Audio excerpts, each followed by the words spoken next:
Hello once again, grain traders. I'm meteorologist Sean Sublette for CropProphet, and time for the forecast of the forecast, discussion, and verification for this Monday, July 21st, 2025, the holy grail of grain market weather commodities forecasting.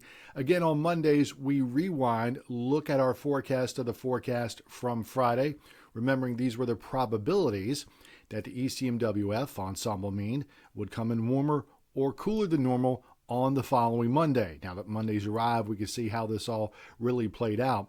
And when we take the clock back to Friday last week, we had this very dominant signal.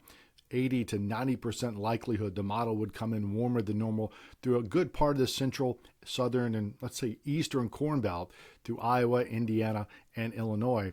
And then interesting enough, a little cooler signal back here across the wheat belt through a lot of North Dakota and into Montana.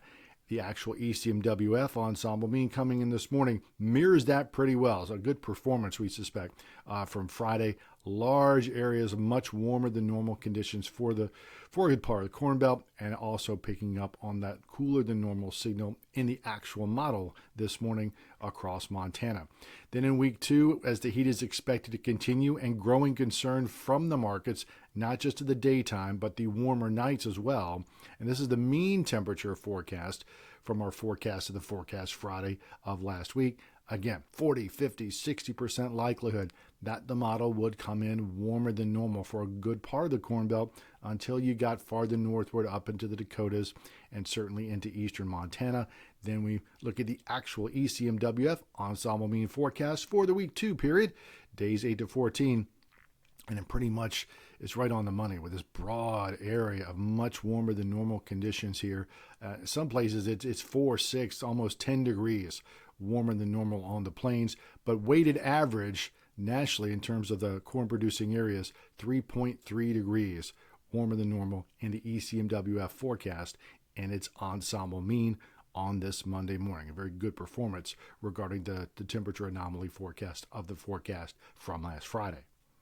With regard to the precipitation forecast, in a similar fashion, we go back to last Friday, and this is the forecast of the forecast, meaning the probability that the ECMWF ensemble mean would come in wetter or drier than normal on the following Monday. And we had this very broad and distinct area of 40, 50, 60% likelihood that the model would come in wetter than normal across the northern tier states, and kind of arcing back here into parts of the Corn Belt, and a much more drier signal, 60s, 70s, 80% likelihood drier than normal across the southern plains and into Texas. Again, that has showed up very well in the actual ECMWF ensemble mean on this Monday morning in a similar fashion, picking up this signal across the northern plains with a lot of areas wetter than normal from the arrowhead of Minnesota and extending across the Dakotas and into Montana. And even on a smaller scale, picking up this little wetter than normal signature in the ECMWF ensemble mean week 1 forecast for at least southern Iowa and for a good part of both Illinois and Indiana. Then into week 2, one of the most interesting things we picked up here from last Friday, there was this 40% probability of it being wetter than normal in the actual ECMWF ensemble mean on Monday across North Dakota and adjacent locations into Montana, and then this broader area across the interior Northeast, arcing back across the Mid-South and into Texas. 40s, some places 50 or even 60% likelihood that the week 2 ECMWF ensemble mean comes in drier than normal. This is how it played out this Monday morning, and it obviously picks up on that dry signal very well from the interior Northeast down to Texas, but also the expansion of that area of wetter than normal in the forecast from Friday. The actual ECMWF ensemble mean showing this wetter than normal signal all the way down into Iowa and eastern Nebraska in the week 2 forecast, again days 8 to 14. So overall, probably the strongest performance we've seen of the forecast so far this growing season.